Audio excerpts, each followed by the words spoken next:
All right, so you wanted to dive into the game, huh? Well, strap in, because we're going deep, like really deep. Deep into chapters 5 through 13 of Neil Strauss's book, we're talking Project Hollywood. Oh yeah, Project Hollywood. It's Uh, it's wild. More than just wild, though. It's a glimpse into this whole, evolution of the seduction community. You see the personalities, Yeah, you see the mess. all the contradiction. It's Okay, fascinating. so to start, I mean, we're talking about mystery, Right. Mystery. charismatic dude. But A little unstable, yeah, maybe. a little, it's putting it mildly. And then you've got all this, terminology they throw around. Surging, Pegging. peacocking. It's a whole vocabulary built around attracting women. But what's it all really about? What are they actually tapping into? So let's break it down. Like, what is negging? Yeah. I know it's just like lower a woman's self-esteem or something. Is that right? Yeah, it's giving these backhanded compliments, trying to make her seek validation. Pretty manipulative, right? It is. The goal is to, disrupt her normal social interactions, make her uncertain, and then when she's questioning herself, boom, the pickup artist steps in. So it's playing on that need for validation we all have. Oh, absolutely. And they exploit insecurities to get an edge. Then there's peacocking, dressing all flashy. It's signaling confidence, or at least trying to. Right, think of a male peacock flashing those feathers. It's a visual thing, attracting a mate. But in the game, it's strategic. It's calculated. It's manipulating perception, creating intrigue. So we've got these techniques. They might seem manipulative, but they're hitting on some real psychological triggers, right? Definitely. Okay, so then you bring all these personalities together, and that's Project Hollywood. This mansion in the Hollywood Hills, they're supposed to be sharing knowledge, building community, but it goes off the rails fast. It's a social experiment gone wrong? Totally. And then there's Papa, the manager, trying to justify this, like, crazy rent with all these schemes. Tennis lessons, parties, whatever it takes. But it's obvious it's about more than just money. They're creating this whole lifestyle, this, like, fantasy world. Right, the mystery method in action.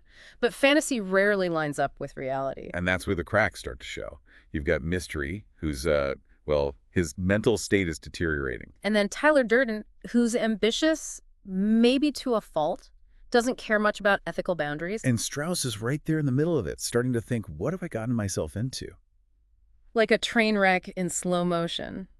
This environment, it's all about seduction and success on the surface, but it's fueled by ego and insecurity and, a real fear of intimacy. It's both fascinating and disturbing. And some of the stories, like that sleep diet, Oh, yeah, trying to function on barely any sleep. it shows how dedicated they are, or maybe how delusional. Pushing themselves to the limit to master the game, but there's a desperation there too, trying to control every aspect of their lives. Right. And then there's this rivalry between Mystery and Tyler Durden. Tyler's always trying to one-up Mystery. He even starts mimicking Strauss, using his mannerisms as, seduction techniques. Trying to style mog him. Exactly. It's not just about learning the techniques, it's about becoming the alpha. And that kind of competition, man, it gets toxic. Especially when it's all based on manipulation. Yeah, it's like it's not enough to just be good at the game. You have to be the best. And that creates this really messed up dynamic within the group. And then it doesn't stay contained to the mansion either. Project Hollywood gets bigger, more notoriety. Yeah, and here's where things get really interesting. Because their success, it has some unintended consequences. Okay, let's talk about those consequences. Yeah, They create this network of projects. all over the world. The seduction community explodes, but not in a good way. Suddenly, it's all these guys obsessed with the game, but so many are missing the whole point, treating women like objects to conquer, not people to respect. It becomes a numbers game. How many lay reports can you get? It's, Pretty messed up. And even Strauss starts feeling uneasy about it all, like he created this monster. that he can't control. And that brings us to the relationships, or lack thereof, within Project Hollywood. Especially Mystery's marriage to Katja. Oh man, what a disaster waiting to happen. This guy, the master of seduction, and his marriage implodes. Because the techniques he's teaching, they backfire in the long run. They're so focused on winning that they forget how to just, like, be in a relationship. Exactly. It's manipulation over connection, control over vulnerability, conquest over intimacy. It's a recipe for disaster. And it's not just Mystery. The other guys living there, Strauss included, they struggle to connect too. And then, of course, there are the celebrity encounters. Courtney Love. Tom Cruise. Yeah, that's a whole other layer to this story, but we should probably, Take a breather. yeah, a breather. It's crazy, right? Like, you wouldn't think those celebrity encounters would even happen in this world. But they're important because they show how Strauss is starting to see everything through this game lens. He's become hyper-aware of every social interaction, looking for patterns, applying those techniques. But he's also starting to wonder, like, is this really it? Is the game actually fulfilling or just empty? And the Tom Cruise thing. Yeah. I never would have guessed. Right, like Tom Cruise and pickup artistry. But Cruise actually has some interesting things to say about, like, self-improvement, Yeah. pushing your boundaries. It makes you think, maybe the game isn't all about manipulating women. Yeah, maybe it's more about overcoming your own limitations. Maybe.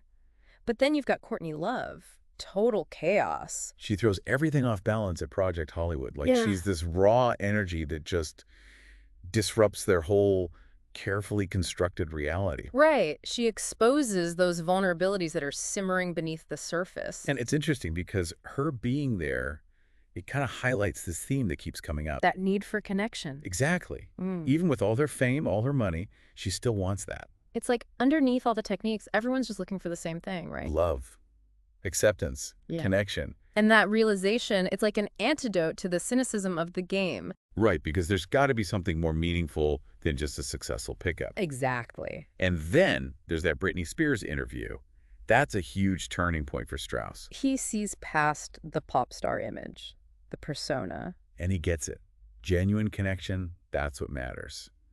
Not manipulation. He realizes that intimacy comes from being real, being vulnerable, not from some strategy. But even though he's having these realizations, he still can't escape the game completely. It's like he sees it everywhere. You can't turn it off. Yeah, like he's got the secret knowledge now. He can decode people's behavior, but it also kind of makes it harder to just connect naturally. Like he's lost that innocence. Yeah. And it affects his relationships too. He tries to use those game techniques, but they keep backfiring. Because those things that make you successful in the game, detachment, manipulation, they don't work in real relationships. It's like he's learning the hard way that love can't be forced or manipulated. It takes vulnerability, trust, letting go of control. And so he starts pulling away from the whole seduction community. He sees the toxicity, the focus on winning, objectifying women. It's all about competition. Yeah. But even though he's stepping away, he's still changed by the experience. He's more aware of how people interact, how they try to influence each other. He's got this heightened social intelligence now. But how will he use it? That's the big question, right? Will he use it for good or for manipulation? That's a tough one. And you see him struggling with that as we head into the final part of this section of the book. He's drawn to the power of the game, but he also wants something real, something more. And then Project Hollywood falls apart. Kind of ironic, isn't it? A community built on seduction, imploding because they can't connect with each other. It's a lesson for all of us. Mm-hmm. You can't just focus on technique. You have to care about empathy, emotional intelligence. Strauss blends his own story with observations about the whole seduction community and the wider culture. It's fascinating. It's not just a memoir. It's like social commentary. He's analyzing what's going on. And he's honest about the ugly parts, the manipulation, the ethical problems. And his own struggles, too. The doubts, the disillusionment. It makes you connect with him. He's just a guy trying to figure things out, like all of us. Yeah, we've all been there, trying to figure out relationships, trying to find happiness. That's what makes this whole deep dive so interesting. It's not just about the game or this weird community. It's about that basic human search for connection. Okay, so we've seen Project Hollywood rise and fall. We've talked about the techniques, the psychology, but what's the takeaway? That's the million-dollar question, and Strauss leaves us wrestling with it. So let's go into the final chapters and see where style ends up after all this. Going into these last chapters, it feels like Strauss is at a real turning point. He's seen how powerful the game can be, but he also knows it's kind of empty. He's trying to figure out if you can separate the manipulation from the genuine connection. Like, can you even have both? Right. Is the game just fundamentally incompatible with real intimacy? It's a tough question. And he's trying to, like, unlearn all of it, deprogram himself from this system that's taken over his thinking. But how do you even go back to seeing things normally? Yeah, it's not easy, especially since he's so tuned in to how people interact now. It's like he sees the game being played out everywhere he goes. even when it's not even about I seduction. can't turn it off. It's like he's got this superpower, He can read people, see their motives, but it's a curse too, because it's hard to just enjoy connecting with someone without overthinking it. He's analyzing every little thing. Yeah, and it messes with his relationships big time. He tries to use what he's learned, but it blows up in his face. Because the things that work in the game, detachment, manipulation, Yeah. they're poison to real relationships. It's a hard lesson to learn.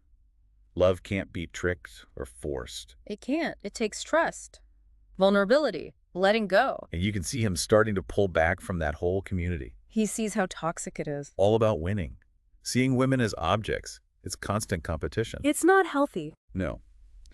But even though he's leaving, he's not the same guy he was before. He's got this new awareness of social dynamics. He knows how people try to influence each other.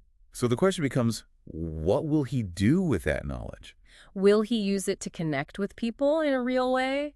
Or will he go back to manipulating them? Yeah, will he use his powers for good or evil? Right. And you see him struggling with that in these last few chapters. There are moments when he gets it, He has those insights. but then he falls back into the old habits, using those techniques even when he knows it's wrong. He's a complicated guy, full of contradictions. But that's what makes him interesting, I guess. Makes him human. He's not some perfect guru. No, he's just a guy figuring things out as he goes. Like us. Exactly. And his journey, even with all the mess-ups, it gives us a lot to think about, especially when it comes to relationships How we connect with each other. and how we deal with the temptation to manipulate. So as we finish up this deep dive into the game, the big question is, what are the alternatives? If the game doesn't work, what does? How do you find healthy relationships? Real connections, especially in a world that's so focused on winning and playing games. Maybe it's not about learning techniques. Maybe it's about learning to be more aware of yourself, I mean, more empathetic. more willing to be open and honest, to be vulnerable. Maybe it's about focusing on understanding each other instead of trying to win. Yeah. Maybe it's about letting go of that need to control everything. And just being real. That's something for all of us to think about, right? Hmm. So we'll leave you with that. Thanks for joining us on this deep dive into the game. See you next time.